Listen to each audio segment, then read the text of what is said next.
हम सबके मध्य में उपस्थित हुए माननीय मुख्यमंत्री जी के द्वारा सशक्त बहना योजना का जो कार्यक्रम है, इस कार्यक्रम में अभी कुछ लाभार्थियों को ई रिक्शा यहाँ से भेंट किए जाने, उसके बाद पंडालों का अवलोकन होगा और कई योजनाओं का शिलान्यास यहाँ से होना है।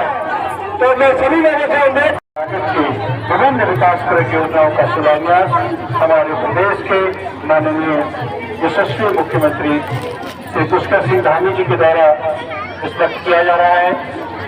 हमारा जनपद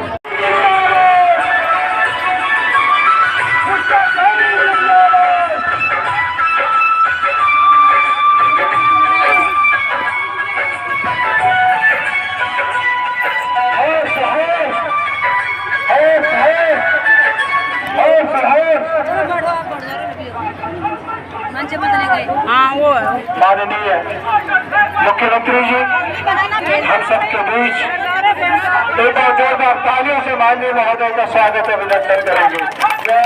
गौरवान्वित कल हर्ष से सभी बहने एक बार दोनों हाथ ऊपर उठा करके माननीय मुख्यमंत्री जी का स्वागत अभिनंदन करेंगे। आपका स्वागत है, अभिनंदन है, सब नमन है। आज मुख्यमंत्री सशक्त बहना सशक्त बहना उत्सव कार्यक्रम 2025 में मंच पर आसीन माननीय मुख्यमंत्री जी,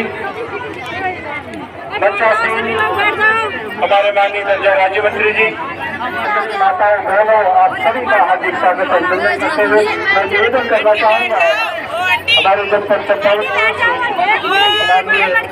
आदरणीय जिलाधिकारी महोदय, आदरणीय अधीक्षक महोदय, सीडीओ साहब, हमारे मुख्यमंत्री जी को बहन स्वरूप एक बहुत ही यहाँ पर बहन करेंगे। आदरणीय जिलाधिकारी महोदय, एसपी साहब, सीडीओ साहब, इसके साथ ही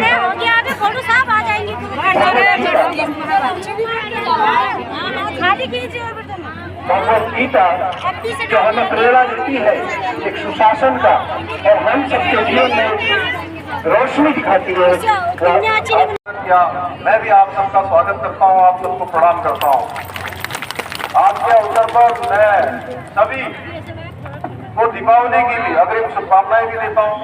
माँ लक्ष्मी से प्रार्थना करता हूं कि वो आप सभी के जीवन में सुख शांति और समृद्धि का और आरोग्य का संचार करें। मेरा परम सौभाग्य है कि मैं दीपावली के पर्व से पूर्व हमारे प्रदेश की लक्ष्मी स्वरूपा मातृशक्ति को सभी माताओं बहनों के बीच में, आप सबके बीच में उपस्थित होने का शुभ अवसर प्राप्त हो रहा है। ये हर्ष की बात है कि आज एक और जहां सशक्त बहना उत्सव योजना के माध्यम से मातृशक्ति को नमन कर रहे हैं, वहीं टनकपुर में नवनिर्मित कैंप कार्यालय का उद्घाटन भी कर रहे हैं। भाइयों बहनों, मैंने जो आदर्श चंपावत जिला बनाने का संकल्प लिया है, आज एक कदम और बढ़े हैं। ये नवनिर्मित कैंप कार्यालय केवल एक सामान्य प्रशासनिक भवन नहीं है, एक डब्बे में कुछ खाने वाला 50% आबादी का 100% का कोई कानून है तो वो हमारा समान नागरिक संहिता का कानून है। बहनों, आज टनकपुर चंपावत क्षेत्र में विकास और समृद्धि के नए आयाम विकसित हो रहे हैं।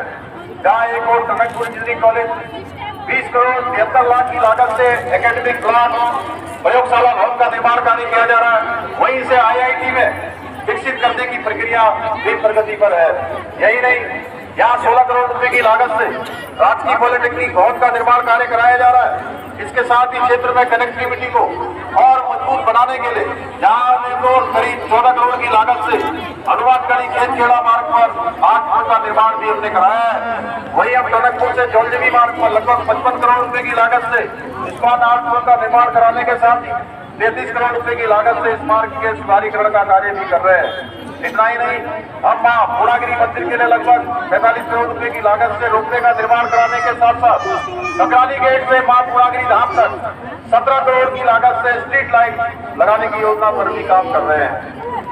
इसके अलावा हम क्षेत्र में पर्यटन को बढ़ावा देने के उद्देश्य से शारदा कॉरिडोर निर्माण की दिशा में भी कार्य कर रहे हैं। इसके अंतर्गत टनकपुर से बनबसा तक शारदा रिवर फ्रंट का विकास किया जाएगा, जिससे मां पूर्णागिरी धाम, चूपा, श्यामला करोड़ रुपए की लागत से प्रारंभ हुआ था। अब ये 150 करोड़ रुपए की लागत से भी अधिक की इसकी नीतियां तैयार होकर स्वीकृति की ओर कार्य प्रगति पर है। वहीं हमने जांच की समस्या के समाधान 5 करोड़ रुपए की लागत से मल्टी स्टोरी पार्किंग का निर्माण कराया है। हमारी सरकार जहां एक और क्षेत्र की अर्थव्यवस्था को सशक्त बनाने भारत नेपाल सीमा पर 177 करोड़ रुपए की लागत ड्राई पोर्ट का निर्माण कार्य भी करा रही है। वहीं विज्ञान और नवाचार को बढ़ावा देने के उद्देश्य 57 करोड़ रुपए की लागत से साइंस सेंटर का निर्माण कार्य भी चंपावत जनपद में कराया जा रहा है। इसके अतिरिक्त हम 430 करोड़ रुपए की लागत से मास्टर प्लान के तहत गोलजी कॉरिडोर विकसित करने की दिशा में भी काम कर रहे हैं। मुझे पूरा विश्वास है कि ये सभी परियोजनाएं चंपावत को प्रदेश का अग्रणी जनपद के रूप में स्थापित करने में सहायक होगी। भाइयों बहनों, हमारी सरकार राज्य के समग्र विकास के साथ साथ हमारे सांस्कृतिक मूल्य और डेमोक्रेसी को संरक्षित रखने के लिए भी पूरी तरह से संकल्पित होकर काम कर रही है। हमने जहां एक और प्रदेश में पहली बार लैंड ज्ञान, लव ज्ञान और भू ज्ञान जैसी घृणित मानसिकताओं के खिलाफ कठोर